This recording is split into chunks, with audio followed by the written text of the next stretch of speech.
Hay mga langga, kay naga-crave man ta og milk tea, muhapit ta dire sa may I Love Milk Tea sa may Deca Homes Kabantian, Davao City. Unya kay musulod na ta. Nag-crave lang ko karon guys, init magud kaayo ang panahon.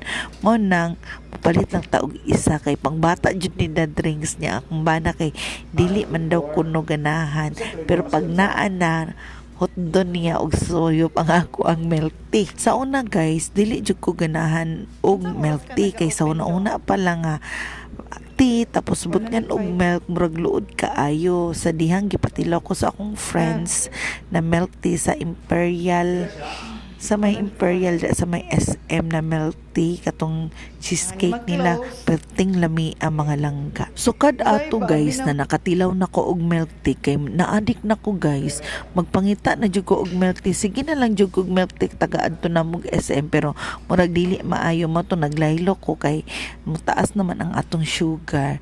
Unya nagulat man ko diri sa ilahang kuan gibuhat na milk tea, sa isa ra ka buok guys, mag-share lang man mi sa akong bana. Dara guys, nauman na ang iyahang gibuhat na milk tea. Kani siya guys, dugay-dugay na ni ang milk tea dire sa may Deca Homes, pero mas kusog sila pag online na mga orders. Wala kay sila mga walk-ins mga langga no, kay sikat sila sa Food Panda ug sa Grab.